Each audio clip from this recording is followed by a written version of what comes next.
This is Individual Perspective Podcast. I'm your host, Daris D. McKinney, and we're back for more.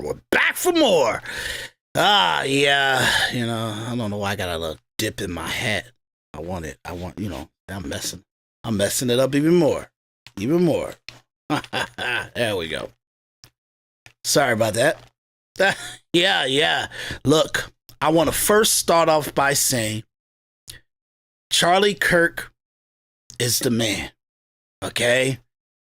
I have past episodes where I was really harsh on him and probably crossed the line and was like a little disrespectful to him. So I apologize to you, Charlie Kirk. I'm not about taking down my posts because nothing that I have ever said on my podcast were false or where they would not be of value historically, that I technically could kind of leave it up. But Charlie Kirk, he he's part of the elite. We can officially say that he's a part of the elite. He's a good part of the elite, but he is a part of the elite because his strategy was to provoke us and keep us in the cloud and misdirect us with misdirection. So it's almost a psychological manipulation where when we think things are going bad or he's not calculating stuff or his system is not running well like a well-oiled machine, or the organization that he has, Turning Point USA and Turning Point Action, is not effective as well as it is. He put the perception that it's not effective, that it's not actually working with years or months of strategic structure set for the attack. You get what I'm saying? But actually, Turning Point USA was dominating. They were dominating, and the hundreds of thousands of people they had on the ground in each state was being aggressive, calling people, interacting with people, and making sure that they physically understood what the data was, how many ballots, how many people are registered to vote, how many people of those registered to vote have actually admitted to them being Republicans or Trump supporters or something like that, and to actually have a list and have a bunch of people actually crossing them out once they vote. Like the data allows for, when you place your ballot in the machine and it calculates that this serial number, it belongs to Daris, or Daris has signed on at this polling office that he's voting today, and they could calculate that in the vote count. So he's got people that's looking at the data, looking at the numbers on the phone, calling, making sure people, hey, man, we need you. No, everybody get out. We can lose this. Like, we need everybody, though they don't need everybody. You get what I'm saying? It's a great tactic that he did. So I was pissed the last few weeks to Charlie Kirk. I'm like, what is your organization? What is your system? And whose is your system? But he spent the last 2 years not even telling you what his system is, how many people they got on the ground in each state, how they actually have the data. He used it as, hey, I'm gonna have other pollsters, I'm gonna have other people on the field that's from different organizations, have them come online and come on my TV show, on my podcast, to tell me how they feel it's going and what the data that they're looking at, and let that be some of the more leaning to what we are perceiving our system is like. But Charlie Kirk and Turning Point USA and Turning Point Action, they literally had major, real-time, real functioning data to how everybody was voting, when they was voting, how many people voted, how much people they needed more to vote, how much was the number that they had that's guaranteed votes, that as long as they get that, they good, and they got it already. We way past that number now. But they watching what the Democrats do just in case they need to get a little bit more out. So they thought, let's get anything that we had to get, and let's make the actual Trump supporter think that we are screwing up and that we are beholden to whatever the system allow us to do. But really, they was playing over the system. They really had control of any manipulation, any cheating, anything that the system was doing. They calculated over that.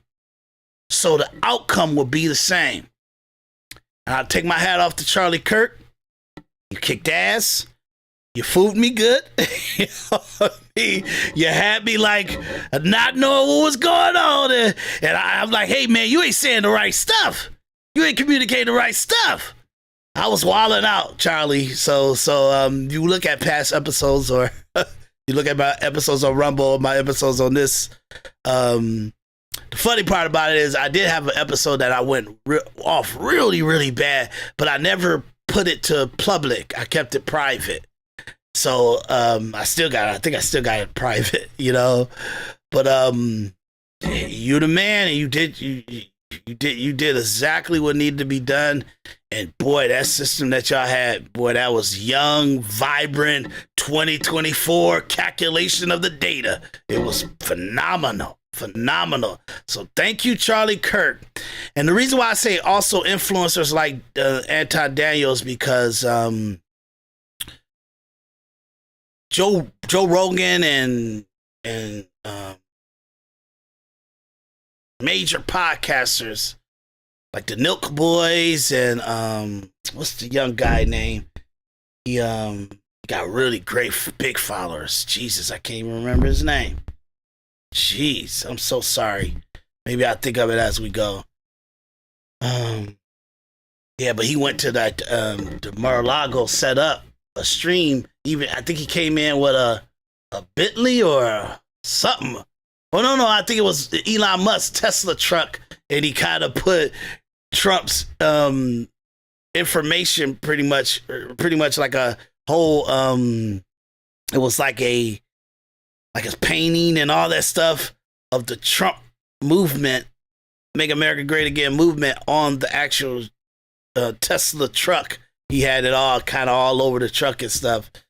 And boy, I don't know why I'm drawing a blank with this guy. He's huge is social media influencer. Give me 1 second, because I still want to disrespect him by not figuring this out. And I got it right on top of my tongue too.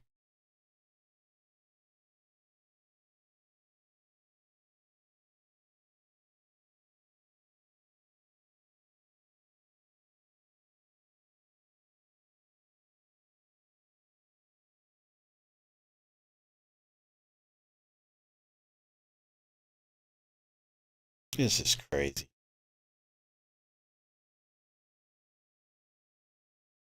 You gotta be a number one. Hey, I'm looking at a list of top social media influencers, and he's gotta be one of the top 10. Easy. Got a lot of other people I never heard of on here.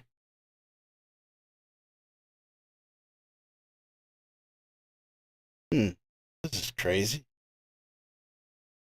Yeah, if they got Theo Von in here, they gotta have him. Guy I'm talking about.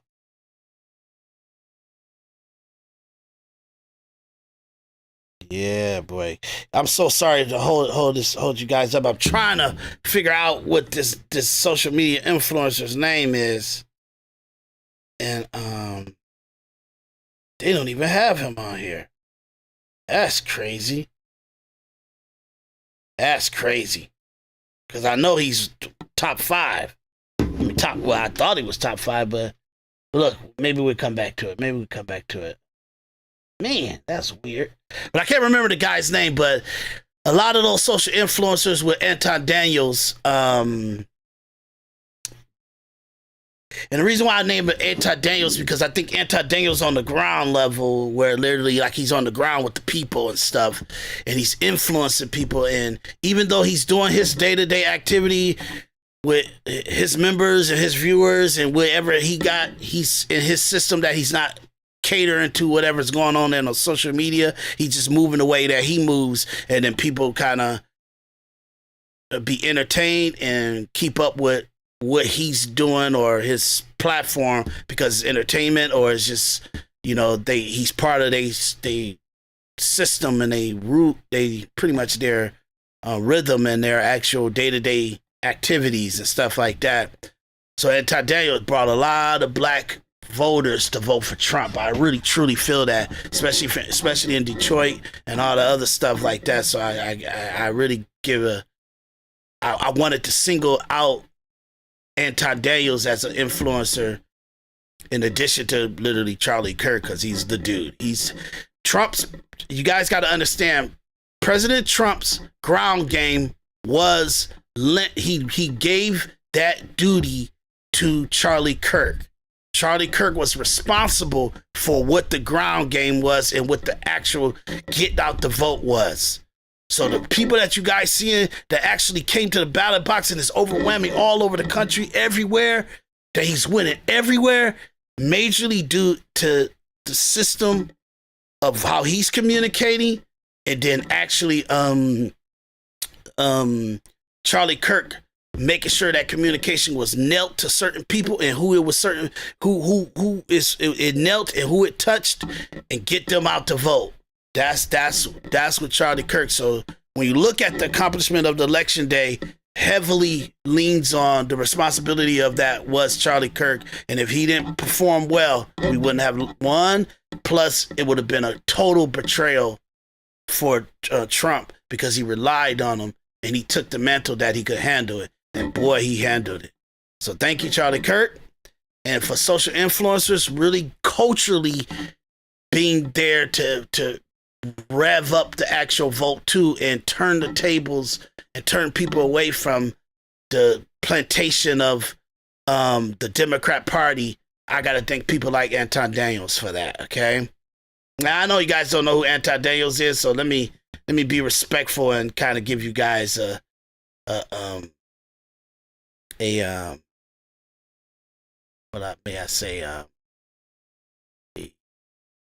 presentation of who he is, okay? So let me play this video. These funky women is sickening because they whining about the fact that we now can get back to the money, take care of business, close off our borders to illegal migrants that's not supposed to be here, have economic security, and then run up a bag, but instead they sitting here whining about the fact that they can't, on a federal level, be protected and make sure that they can remove unwanted pregnancies as a form of contraception. Man, get the hell out of here, bro. Oh, our rights is gone. Where your rights at?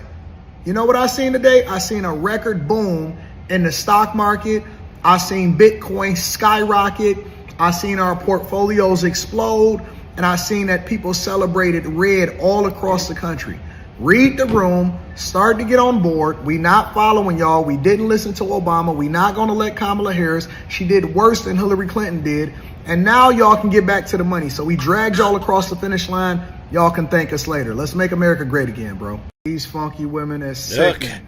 Sickening because they whining about the fact that we now can get back to the money, take care of business, close off our borders to illegal migrants that's not supposed to be here, have economic security, and then run up a bag, but instead they sitting here whining about the fact that they can't, on a federal level, be protected and make sure that they can remove unwanted pregnancies as a form of contraception. Man, get the hell out of here, bro. Oh, our rights is gone. Where? Sickening because they whining about the fact that we now can get back to the money, take care. Okay, sorry about that. I had two clips playing at the same time. My apologies. But that's Anton Daniels right here. And he's got great platform, antidaniels.com. It'll link you to everything. So antidaniels.com. And he's one of the social influencers I keep up with. And he's really good. And he had a great voice to what was going on. You know what I mean? And it's just this is how crazy. Oh, I am still processing it. It has been extremely disheartening, to be quite honest. I'm just so proud of our vice president and the campaign that she's run. We've all worked very hard. I was really hoping that the results would be different. And just trying to deal with the heartbreak, but still maintaining hope and that joy that she spoke about so often on the campaign. A lot of crying. I haven't slept much. A lot of thoughts going through my mind. But the one thing that's been persistent and consistent is the fact that I got invited back here to hear her speech. And just like she's been our champion and she's been fighting for us, I said I'm going to show up and show my support. Because as black women, we need to keep supporting each other, whether we're winning or losing. And so just like she's been fighting for us, I'm going to continue to support her and fight for her. I don't blame Kamala. I think she ran in this short amount of time a pretty great campaign. She was really great on stage. She was really great at showing people who she is and what she believes. I think a lot of voters, men in particular, have a challenge with women leading at the highest level. It's ludicrous, but that's a part of the reality. But we're very, very proud of the vice president. See, that's the problem. That's the problem. You know, they don't, as men has a problem with women leading. It's not about problem with women leading. We have 40, 50 years of letting women lead. Men had to, we had to take a step back. Women, you don't like how beta men are or how passive men are. We cannot be aggressive and dominant how we naturally, innately are and allow you guys to elevate. No. There's no equilibrium there. Men are more valuable in the command of the world than women are. If you guys decided you want to be valuable just like a man is, we have to fake like we don't have the ability to total dominate you. To total dominate you. And the only way we can do that is we have to subvert ourselves. We have to subdue our abilities, our mentality, our primal instincts. We have to do a lot of neutering to ourselves to not be men. Guess what? That's what majority men have done. That's the way that women are elevated now. So now you come to that we're not making a choice to be passive and dilute ourselves and demean ourselves and devalue our ability and our innate will and primal instincts. Not that we don't have the choice anymore. You want us to go to the ballot box and say we can't lead anymore, and that women are just as valuable leaders as men are. And it's not true. And it never been true. It's a lie. For the last 40, 50 years, you got to understand, for 2,000, 3,000 years, men have dominated, conquered, and it's innately for the outcome that has been done. For 300 years, yes, women could have actually decided we are better than men and we are more dominated than men. But every single time you put your ability against a man, you got trounced. That was naturally. In our evolution and our process to evolve, men have come up with Christianity and how to actually coexist in a Christian environment, in a Judeo-Christian environment. So it tells us how to pretend that we're not primal, masculine, dominating predators. So we conduced ourselves, we trained our lineage to actually know how to dilute themselves to be civilized human beings and don't be savagery. So now we got about, I'll say 200-300 years of us not being as aggressively barbaric, how we naturally, innately are. Within that 200-300 years, we have 50 years that men has said, okay, we're going to pretend like we're not men. And we're going to take the sheet of paper that you gave us, the index cards that you gave us to say, hey, this is what women want. This is what women want to feel. They want to feel the power of being a breadwinner and actually taking care of their own life and paying for the bills and paying for their house mortgage and paying for their bills by themselves and having the ability to do that and being the ability to make a choice if they want to have a kid or not. We have to pretend like we can't say, shut the fuck up, stay in the house and do what I tell you to do. In order for us to not do that, and have that kind of culture with majority women, we have to pretend like it's not an ability that we have. So now, we did 50 years of it. And guess what happened? Guess what the hypothesis of letting women be in total control or fight like they have an equilibrium to a man, which is fake, but to actually have a society that we train our kids. Because you got the baby boomers training their sons to dilute themselves, to devalue themselves, to submissive yourself to the intelligence or the kind of hypothesis that women are just as much valuable of running a household like a man. So now you got the Generation X and you got the Millennials and you got Generation Z doing that.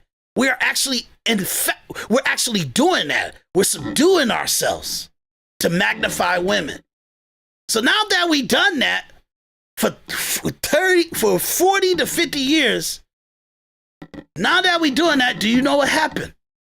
Women are coming out in masses saying, I'm tired of these beta men. I'm tired of these weak men. I need a real man. I need an alpha man. I need a man that's what they call that, equally yoked.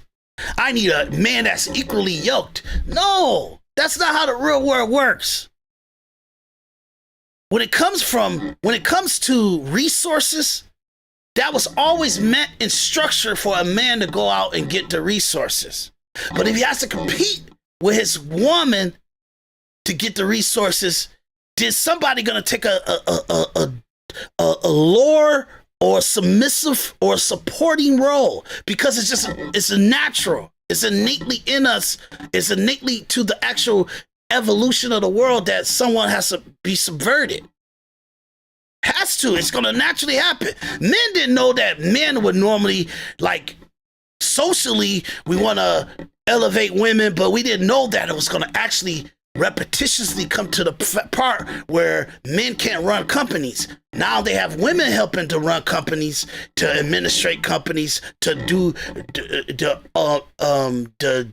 numbers and the books of the running the companies and the decision making of the companies and stuff like that, alongside whoever the CEO is and the master of the universe, the person that created the company. Now you don't need another man because you get a woman, and then you don't have to pay the dollar that you used to pay a man, because you got 50% of the man workforce coming into the actual work environment is a 50%, 60% women now.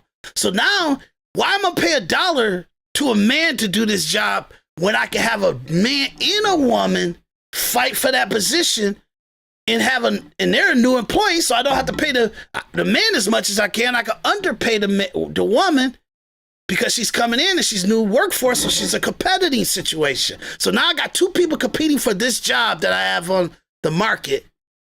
I can say, okay, I'm not gonna pay both of you guys $1 each, or not each, but I'm not gonna pay both of you $1 to whichever one actually gets the job. Who's gonna take a lower pay? Oh, I'll take 90%. The woman says, if the guy stands there and say, no, I'm not going under no dollar, man. You're going to mess up how I take care of my kids, how I take care of my wife, how I pay for my mortgage and all that stuff. I'm not going to take a lower pay. He picks the woman.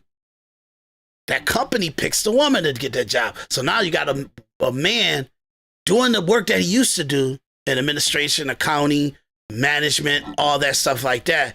And you got him taking a pay cut, or he loses that job. Now, this has been happening heavily for 50 years now. The outcome of it is more men are out of the workforce, or they're taking a lesser paying job because women People want them in a corporate environment. People want them in a master of the universe environment. They dress well, they look well, they command a room, and they can interact with men and stuff like that. And they fight for companies. Men fight for their family and their livelihood and stuff like that. So you can't compromise men. So there's only so much that a man would compromise himself for the company. But a woman, she would compromise everything for the company because it's giving her the power of individuality and independency. So that's why women go hard for companies. And men, we go hard for companies under conditions of respect. In the market, women gonna outpace men. And then sooner or later, all the manual labor and all that stuff like that is majority where you'll find men. But that will make a man make 60,000. Well, 40,000, 50,000, 60,000, 100,000 if he's lucky. But women, it's easy and effortlessly because they're in a management position. They're in administration of something. They're in nursing to accounting to office secretarial and stuff like that. They're with the actual money. You get what I'm saying? Of the company and stuff like that. So they're starting off at 60,000, 70,000, 80,000, 100,000, 120,000, 200,000. That's where they're starting. Men are starting at 30, 40, 60, 70, 80.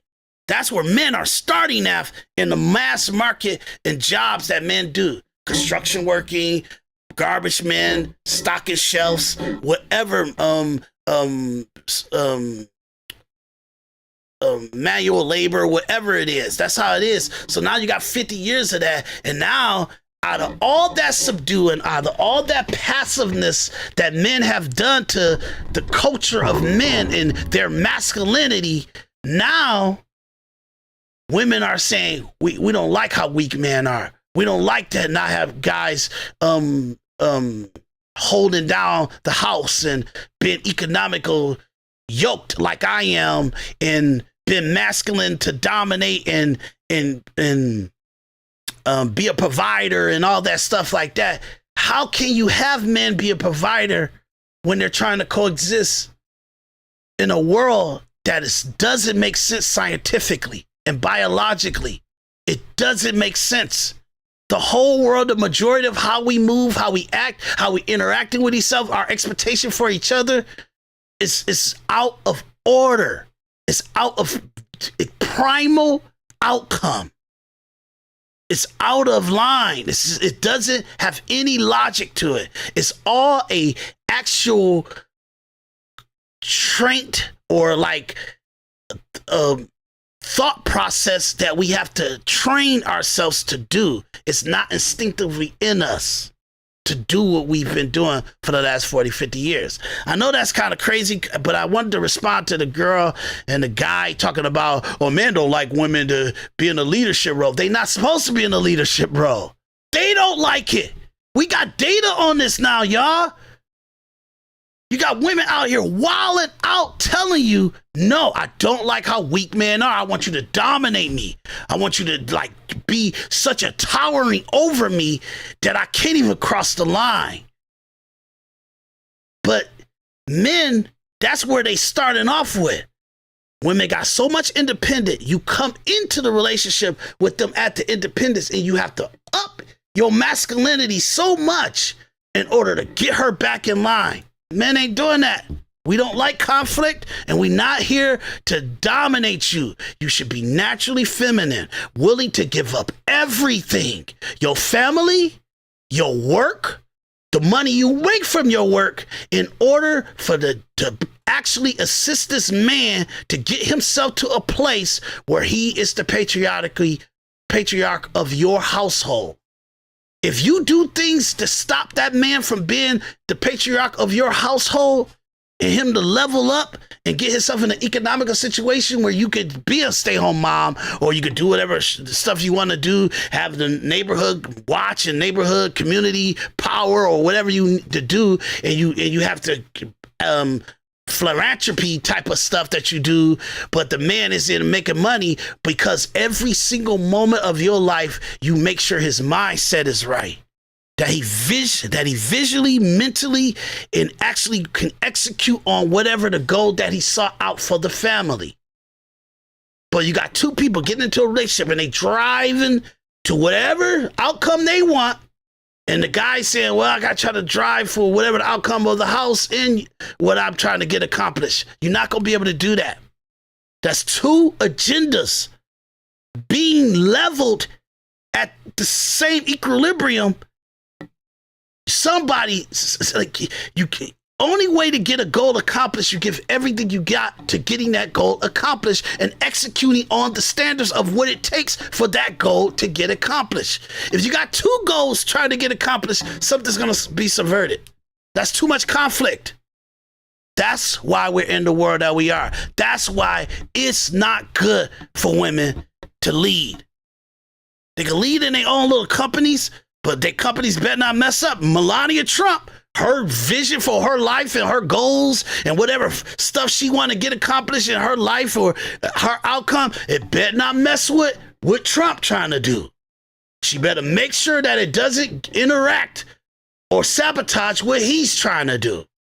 And trust me, if she did, he would have got rid of her. Because that's what happened in other marriages. He elevated them into a place where they could assist in what he was doing, and they went crazy, and they stopped being his wife and the mother of his kids, and they went into this entrepreneur and this boss babe energy, and he separated from him. So the reason why Melania and him is lasting the way this is lasting, because she know her place. She know how powerful he is, and at the least, hey, this man, she got power. He's involved. And what else can I ask for from a man to give me and a lifestyle a man can give me or an outcome that I need a man to achieve and do when I got him? I got to suck it up. Whatever he do, I got to suck it up. He's the winner. And I want to be with a winner. That's what she decided. But what did she do? She gave up everything to be with him. Modeling everything. You're my wife. You're my arm candy. You're my partner in the endeavors that I'm trying to achieve. Present yourself as a supporter. And that's what she did. Now, this is the mathematics of all people that's achieved. Go ask them. Go research this. You can't have two drivers. It's not going to work like that. By the time you're seeing Melania Trump accomplishing stuff, it's because he accomplished so much and it doesn't mess with the consistency of the outcome. She could go ahead and do all that stuff. It doesn't mess with our time. It doesn't mess with when you're coming home, when you're home, when you got the food ready, when you're maintaining the house and the organization of what I need you to maintain. If it doesn't interfere with that, go right ahead. Enjoy your extracurricular stuff, your hobby stuff. Women decided 40 years, 50 years ago, they didn't want to be like that. So now we have the society we have now. And now we have a total divide between men and women where we actually had an election where the elite, crazy, ridiculous, mentally ill, powerful people in our country like Hollywood and liberal politicians and liberal ideology, political science nuts, these idiot people actually put us in a situation where it was men versus women. So men had to step up. If we're supposed to be commander of this world, if we're the rightful, real dominant and powerful people, the species, men, if we are, how you gonna win this election against a country that's majority women? That was the actual conversation that the horrible, disrespectful, chaotic liberals in Hollywood and political scientists and professors in the cesspool of this country, that's what they told men. If you are a true value of our society, if you're supposed to lead our society, if something in you is of value innately in you just by being a man, how you gonna beat us when we're majority women and we want the first woman president right now and we're not taking it no other way? And we're gonna set the parameter that masculinity is toxic and it's horrible being a man. And if you're not a passive, submissive, weak beta male, then you ain't no way you gonna compete with us, because the standard is women, empowerment of women, and the devaluing of men. That's what you guys put on the actual terms of this election. And what did we do? We showed our savagery. We showed our true dominance. You're not smarter than us. You're not more intelligent than us. You're not more strategic than us. That's stressful. To be like how we are on a day-to-day basis, men are stressed every day, every minute of the day. We think everything is falling apart all the time. And we have to build a mental mindset to overcome that on a day-to-day basis. We feel alone all the time. We feel that enemies are attacking us and trying to destroy what we work so hard for every day. Now you stepping up to the plate for this job and to be a president. And so you're going to spend 2 years battling with us, stressing. You're not going to make it. It's not in your genetics to be like that. It's not in your mindset to be that depressed and stressed and that dominant. Your dominancy is going to make it hard for you to look in the mirror at yourself, because it's unrecognizable. Men, we are willing to cover ourselves with our enemy's blood and go for the next one. That ain't even thought process. That's not even an evolutional mindset. It's what's innately in us. So that means instinctively chaos and destruction can happen to us around us. Let me rephrase that. Okay? That means that chaos and dominance and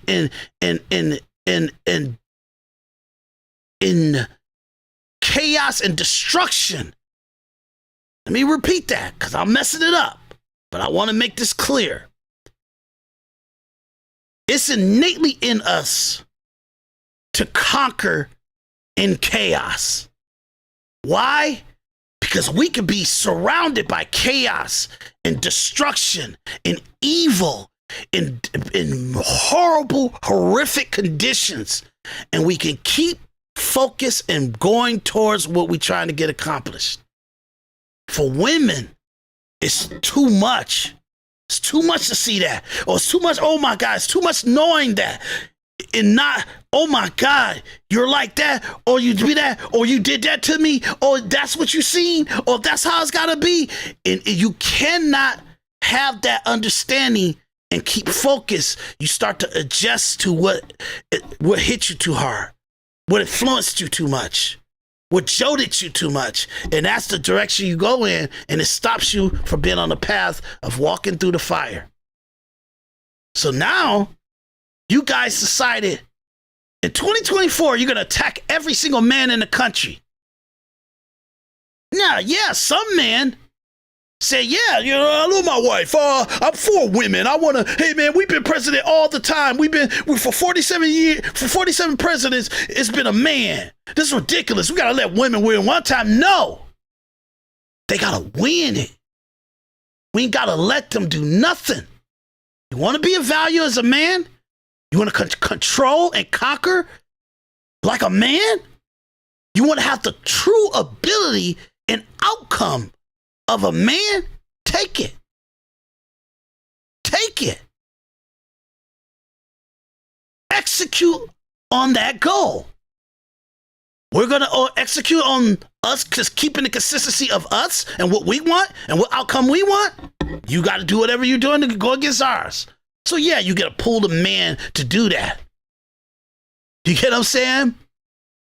But we got to keep our masculinity, our dominance, and our ability in the vein of this. Now, we did not want to do this. And like I keep saying this to you ladies, yes, The only reason why abortion was in law, blanket over the whole country, where 350 million people couldn't make a decision on the terms of abortion. It was just five people decided what was the rule of law of abortion all over the country for 50 years. The only reason why we allowed that to happen is because we subdued ourselves. We suppressed our abilities. We suppressed our will. We threatened other men to not mess with what women wanted. If you're a man and you try to stop the evolution and the escalation of the value of a man, even if men take a subversion or dilution or a weakening of men, we men threaten other men to allow it to happen. So that's why you got abortion like this. We let y'all kill 44 million babies. That's extracting, physical abortion extracting, not the birth control pill, not the morning after pill. This was things that needed to be, abortions that needed to be extracted. The only way we let this country get that degenerate and destructive and mentally ill and dysfunctional is because men threaten other men to not mess with it, to allow you guys to be what you wanted. We let you evolve. Take accounting positions, take administration positions, take management and operations of companies. We let y'all take that from men. It was a job. You got to remember, up to the 1960s, okay, men has majority been the workforce. Women were women at home, managing the house, managing the state of the house and home and everything like that. That's when women are done all the way up to the 1960s. From 1960 to 2024, men have decided in order to allow women to elevate themselves like they wanted to elevate themselves, we have to destroy the consistency and the stability of manhood. That's what we did. Now women are pissed and angry about it. And the women that are not pissed and angry about it, they're going down a rabbit hole to destroy men and to dominate men and put them on their knees. And that's what the movement of Kamala Harris was. So men have decided, okay, all that 50 years, 40 years of us trying to show you that we love you because that's how our mother was. We were raised by our mothers, and we really love the strength of a woman, and we understand that sometimes a situation comes where a woman needs to take leadership. And I want to thank my mother for the strength and the power that she had over the household to get the house to some kind of day-to-day function over years. So I'm not going to devalue or let my masculinity dominate my wife or my girlfriend or the women that I interact with. So we subdue ourselves into dealing with that complimentary from our mothers or women in our lives that we feel so respectful for and strong. And now we got 40 years of that. And what did that give us? Women calling us weak and beta. And I need a mascot. I need an alpha. So now you got this guy, he think he's doing his best he can, and he's trying to do his best he can in his life and bring in income that he can and have economical value. And then he got to deal with a divorce. He got to deal with a woman saying, oh, I had enough. I can do better on my own. You know what I'm saying? That's wild stuff. So how do we counteract that? 40 years, and now the conclusion is that women hate men. Okay? And I don't need a man. I want a man, but I don't need a man. That kind of environment that we're in right now. That's the thanks that we get for subduing ourselves, for suppressing ourselves, for weakening ourselves. So now that women say, okay, we strong enough women who we can dominate these men for real. We can take the presidency of the United States of America because they so dumb, they so weak that they'll vote for us and they'll do what we tell them to do with they vote. So that's how women came at us. We said, for real? So the best of us against the best of you? Okay, let's do it. This is the outcome, ladies. Fall in line. Men, it's enough. Women don't. Your wife, the girls that y'all with, they don't like how weak we are. They don't like weak men. They will replace you. They will leave you. They do not like how weak you are. It's time for us to get in position. Yes, it's going to take about 6 months to a month. 6 months to a year. It's going to take about 6 months to a year for men to take dominance back over the world, their household, and the outcome that the family, wives, girlfriends, women want us to have overall in order for us to get ourselves mentally and physically into that environment where it's a natural, normal situation. It's going to take 6 months to a year. Okay? 6 months to a year. But the first way you start is voting for Trump. And you just did that. And we just won. And we dominated. So while President Trump getting ready to be a president for the next 4 years, men, take control of your life. Get yourself in a better position. And then for the next year, 6 months to a year, start to take leadership back over your household, back over your relationships, back over the direction of your life. Because everybody else come. Whatever you got in mind, they're going to follow. Outcome is the same. Okay? So go down your path unmercifully and start executing on that path that you have. That's what this election was. I thank Charlie Kirk for being part of that. Okay? A heavy part of that. And Donald J. Trump, we fought for you. Go do the work. It's time to clean up the FBI, time to clean up the CIA, time to clean up the Pentagon, time to clean up the ODNI. It's time to work. It's time to work. Everybody's talking about, well, he's not going to be able to get certain bills passed in the Senate and in Congress. Oh, if Trump never passed a legislation bill and he execute on the things that's in the executive branch, we got phenomenal accomplishments that we about to show this country for the next 4 years. So I know I went a little long on that. Okay. So now I want to go to, what is this? I'm going to Charlie Kirk. We're gonna kind of go to Charlie Kirk. Okay. You know, a second. Let the computer catch up with me. I don't know what's going on here. Check it out. Welcome to the program. We are celebrating here, as you might imagine, and turn it up a little bit.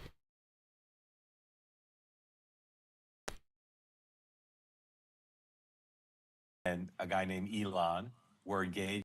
Okay, let's let the computer catch up. Okay, here we go. Mark, welcome to the program. We are celebrating here, as you might imagine, and give your analysis, the historic ramifications here. And you, to your great credit, came on our program yesterday. You said, Charlie, it's either going to break to Trump or break to Kamala. I don't think it's going to be.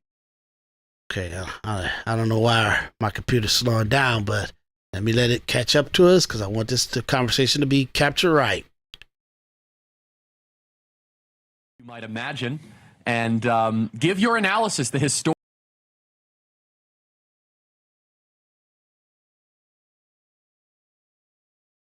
Mark, welcome to the program. We are celebrating here, as you might imagine, and what in the world is going on with my computer? So I was talking so long and everything, and now my computer's acting up, and the software is slowing my bandwidth down. I don't know what's going on. Oh, let me see. Let me make sure I'm off the Wi-Fi, everything like that. Let's do it. Let's do it, y'all. Let's do it. Make sure we got no distractions from anything. Shot, did I enable? Yeah, we good. We good. Everything's pretty beautiful. Everything's pretty. So let's start this conversation again. Okay. Give your analysis, the historic ramifications. Okay, let's. Here, and you know what I'm gonna to do? your great credit, came on our program yesterday. You said, Let this thing start again. And Charlie, it's either going to break to Trump or break to Kamala. I don't think it's going to be close. Mark, welcome back. Thank you, sir. Thank you for your kind words. My analysis is you're one person, good cop, bad cop, won the election for Donald Trump. Guys, you're not turning out. Guys, you're not turning out.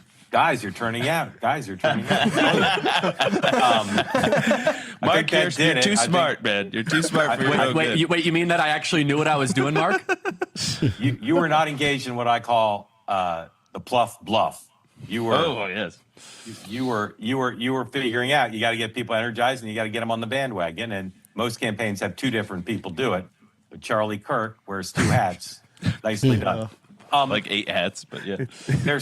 But 2 hats in this case. No, look, I know what it's like in a different realm to have people out there saying these people don't know what they're doing. You and a guy named Elon were engaged in something that people said these are amateurs playing a pro game, and you guys delivered. So congratulations to you. It's quite something to play at the highest level of one of the most competitive activities in the world, American presidential politics, and succeed. And you guys are justifiably proud of that. And as I said, I know I was using a jokey tone, but what you did yesterday to use your megaphone was really smart, because getting young men to do anything but the thing they like to do the most, which I won't say, is hard to do. It's hard to do. I meant play video games, by the way. It's the most fun. This is Charlie's line. It's the most fun you can have with your clothes on, I will tell you. Winning a presidential election. That's very kind, Mark. And yes, just to, now that we can get the inside baseball, is that we knew what we were doing the whole time. The media, by the way, they carried the water for us. I said, how do I get them to write a bunch of articles that women are outvoting men, even though we're not that worried about it, but we want to spike male turnout and then trigger a right-wing influencer chatter to then be able to get an extra 1 or 2 points where we need it. I said, I know. I'm going to send a panic tweet because they're looking for copium on the other side, and we mapped this whole thing out. And next thing you know, they took the entire narrative. It was one of the #1 news stories. I got so many reporters asking me. I remember we talked it out, and I was like, okay, women are ahead, but this is early vote. This will balance out. Yes, but I said we don't want balance. We want that 1 to 2 extra spike. And it worked. Then all of a sudden, every right-wing influencer was talking about that. So let me ask you about that, Mark, and thank you for the kind words. It's very, very appreciated. And just to be clear, I was born at night, but it wasn't last night, and I decoded your secret plan all the way here in Manhattan. Well, yes, but for whatever reason, the other side seemed to do my work for me. So it was because what they did is like, Charlie Kirk is worried. I said, yes, this is exactly right. All right, so Mark, but we were expecting at least a surge in young female vote. That was something that we were worried about. Did that manifest or materialize anywhere? Well, there's no way to know, because people rely on the exit poll, and I know from having used to work on the exit poll, and it's only gotten cheaper since then. You can't really say. But the proof's in the pudding, right? Donald Trump won the popular vote overwhelmingly. And on a qualitative side, on my platform, on Two-Way in the last couple of days, we've had young women who are pro-choice, who voted for Donald Trump, and their explanations of why they didn't vote for the pro-choice candidate helps explain, to the extent there was an under voting of young women, helps explain it. You can have been pro-choice and not voted for Kamala Harris, or not voted at all, because it was not the energizing issue that the left and the press have said it was for a long time. There was evidence to think that it would be. But again, every day folks come on our platform and explain why it wasn't for them. So I'm sure there's a lot of finger pointing going around right now. Is there any evidence for that abortion to be a weak point that they debated on or campaign on? Not as helpful as he could have been?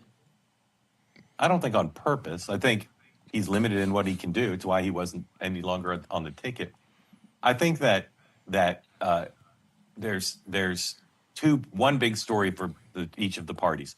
For the Republican Party, it's that Donald Trump's realignment, as reflected in the not just his victory, but the nature of his victory. Again, don't like to overline the exit poll, but to say it's roughly directionally correct.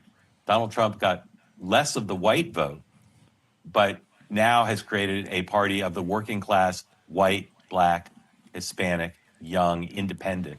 That's an incredible story. And it's not clear that any other Republican could have done that or can take the mantle from him when he's done. But in the short term, Donald Trump has done something nobody thought was possible and put a lie to the notion that his appeal is to the, quote, extreme MAGA base. When you win the popular vote, you're not just appealing to the, quote unquote, extreme MAGA base. That's an incredible story. On the Democratic side, it's their blindness. It's the mirror image of that. It's their blindness to Donald Trump's appeal. Oh, he can't win the popular vote. He's got a ceiling too low to win the battleground states. He talks, he's a racist, he's a fascist. He talks about issues that simply appeal to the extreme MAGA base. And I'm answering this in response to your question about the finger pointing. I wrote a piece the other day for FoxNews.com about this. Their first impulse is going to be say it's all Joe Biden's fault. He shouldn't have run at all. He should have gotten out sooner. He should have allowed time for there being competitive primary. Or it's all Kamala Harris's fault. She gave bad answers on The View. Those are part of the story.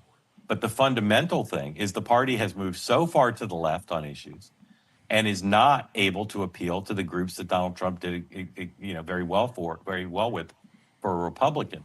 And so ramifications here. And okay, so I think that to kind of give you guys, because I want you guys to hear the strategy that Charlie Kirk put on and stuff, and and the analysts to to kind of see how they felt about it. I'll play another clip where you guys kind of see the thought process at the table of the people that was pretty much responsible for the operations of what Charlie Kirk was doing. So here we go. Everybody, what a day. Oh my goodness. Woo. Did anybody sleep? Like an hour. I slept 2.5 hours, and I've never had more energy. Yeah, no, I feel totally fresh, but I mean, I was arguing with the reporters. Sorry about that. I'm bringing up the volume.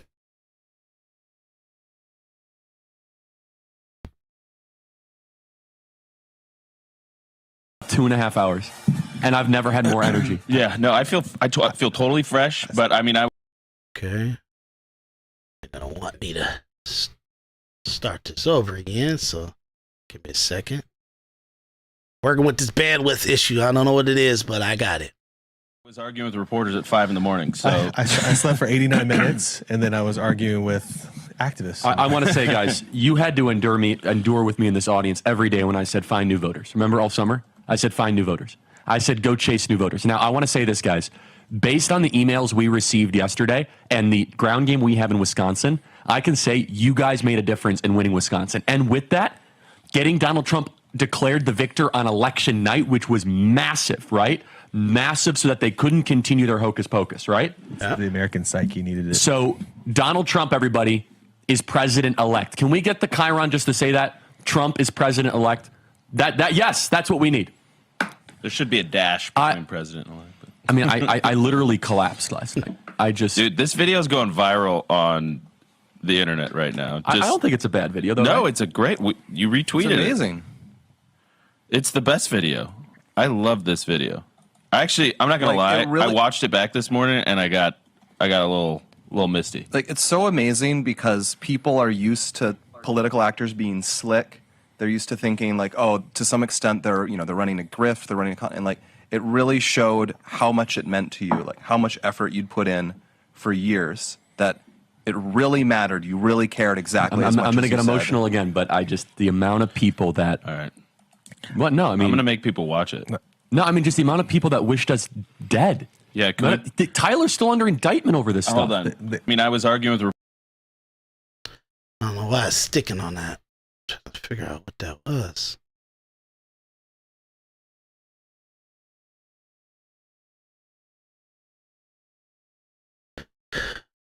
With me in this audience every day when I said find new voters. Remember all summer? We have in Wisconsin. I can say you guys made a difference in their hocus pocus, right?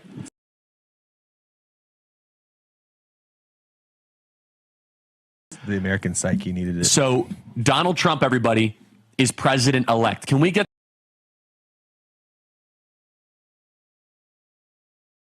the Chiron just to say that? Trump is president-elect. Yes, that's what we need. What the hell? Come on, y'all. There should be a dash between president-elect. I mean, I literally collapsed last night. Dude, this video is going viral on. Give me 1 second. Let me try to figure out what's going on with this. Let's see if I can put the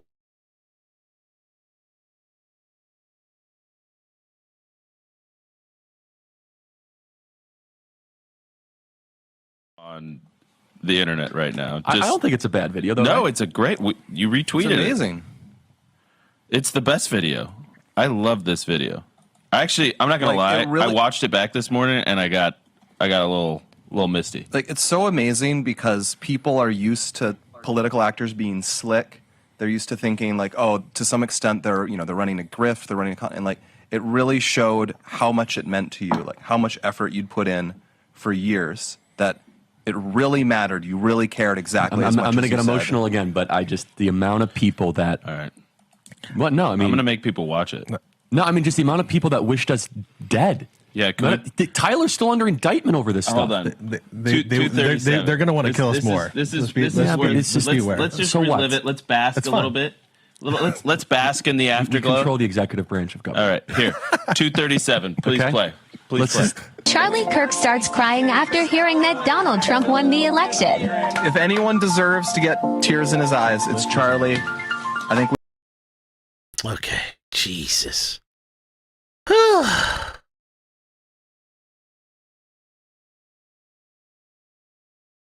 Yeah, I'm getting it. I'm getting some bandwidth issue over here myself. Wow. Give me a second, guys. I'm trying to see what's the issue is. Dude. Okay. Let me shut down this window. Okay.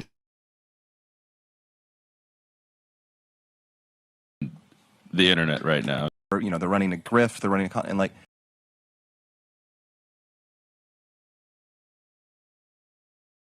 I'm going to get emotional again, but the amount of people that. All right. What? No, I mean, I'm going to make people.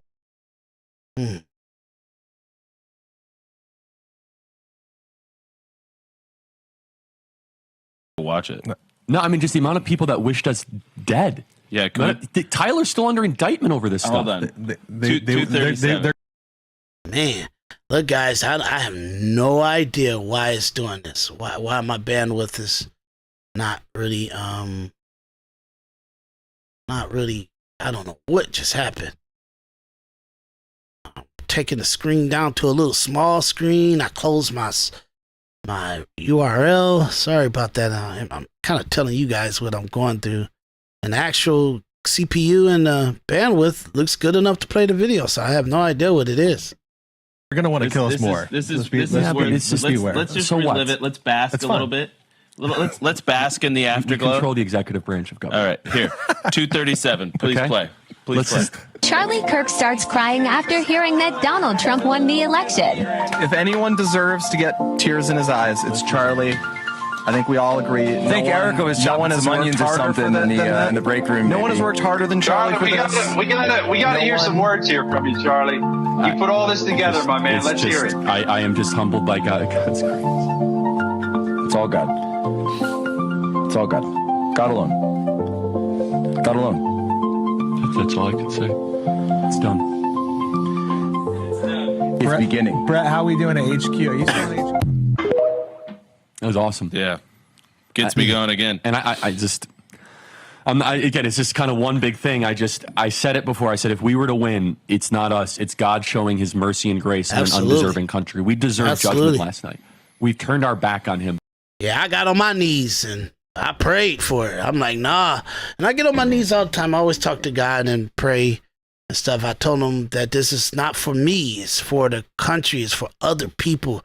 I know all the bad things that happened to me in the last year or two, going through this presidency of Biden and how they messed up even just people interacting with money, and people kind of went into a self-indulgent or self-preservation mentally situation. And it's like people built companies, built actual great outcome, all for like literally through 2017, 2018, 2019, 2020.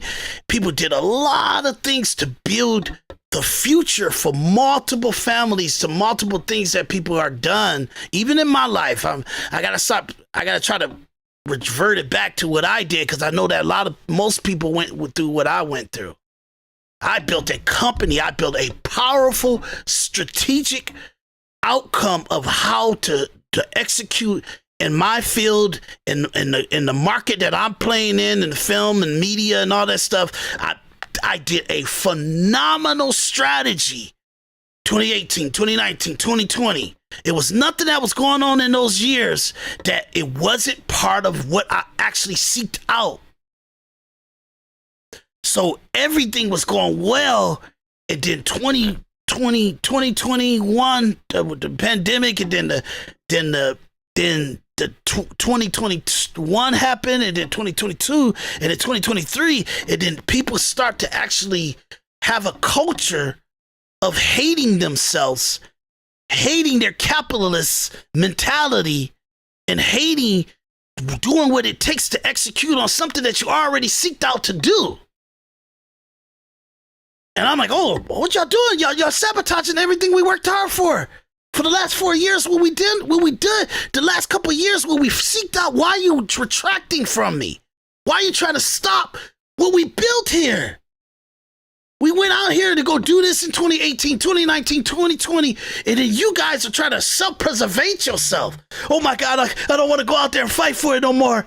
Dude, hold on a second. We only been at this really hardcore, professionally enterprise mindset and capitalist building a company for the last 2-3 years. We gotta execute on this. Nobody has a successful company in a year or 2 years or 3 years. It takes 10 years to build something that lasts forever. All the people, they couldn't handle 6 months. They fell off in a year, and then whoever didn't fall off in a year, they fell off in 2 years. By the time the third year came, I literally had to grunt the shit through the finish line. Pull it, kicking and screaming through the finish line. Going into the fourth year, it's like catastrophic. It was catastrophic. It was starting to try to eat on all the things that I accomplished, all the equipment, all the prosperity, all the content, all the asset. It's trying to start eating off of that. I'm like, oh, no.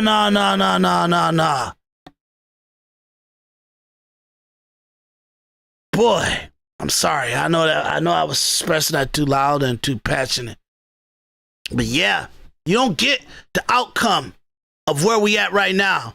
Presidency or in your own individual capitalist powerful structure. You don't build companies that actually can feed families, not your family, families. You don't get that. Been a bitch. Been a weak man. Been weak conquerors. You don't get it. You got to sacrifice. It's got to even hurt. It's got to take food out of your kid's mouth to get to where it needs to be.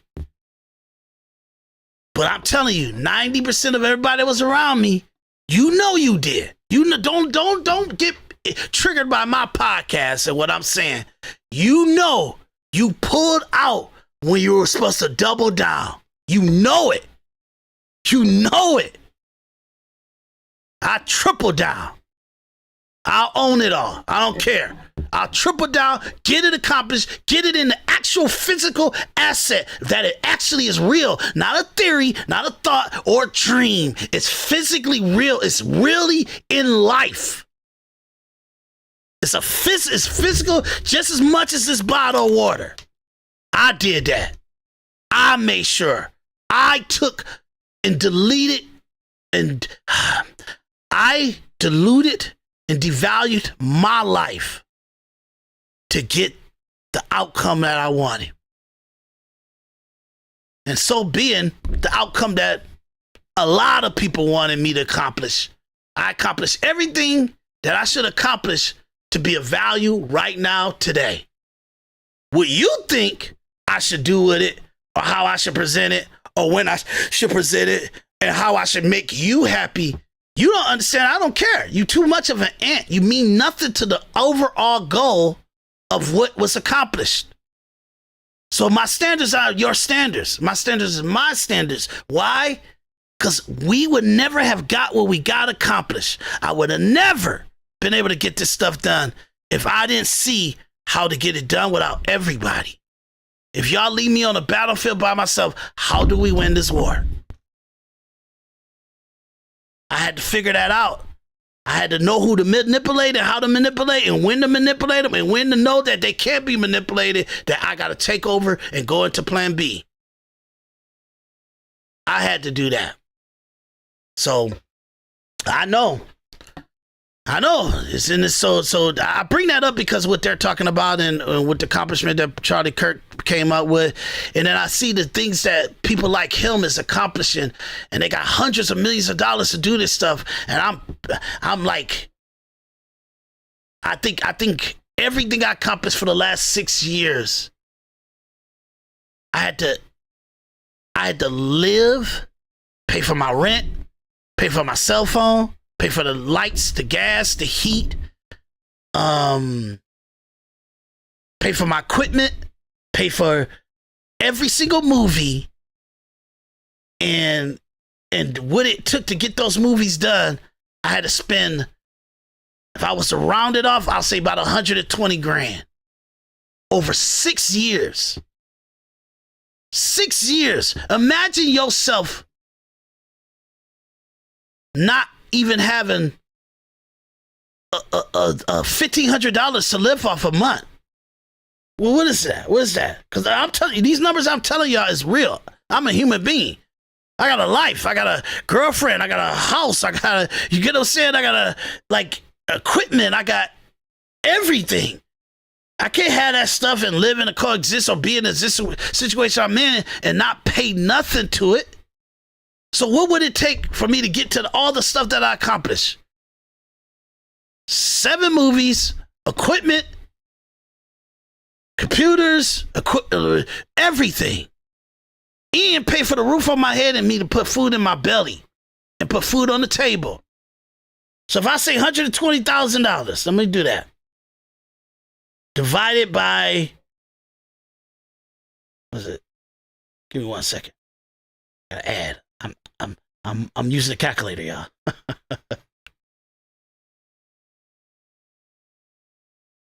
Okay. So 72 months. That's 6 years, right? 72 months. So 6, 12, because it's 12 months in a year, times 6. 72 months. I was right. Okay? So now you do $120,000 divided by 72.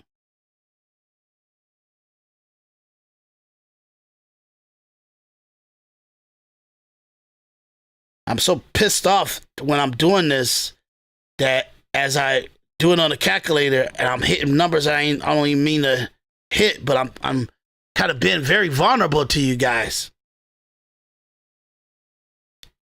So $1,600 I have to live off every single month for the last 6 years. $1,600 that I had to live off for every single month for me to have accomplished what I accomplished over the last 6 years and have the ability that I have right now and have the outcome that I'm having right now. I got to live off of $1,600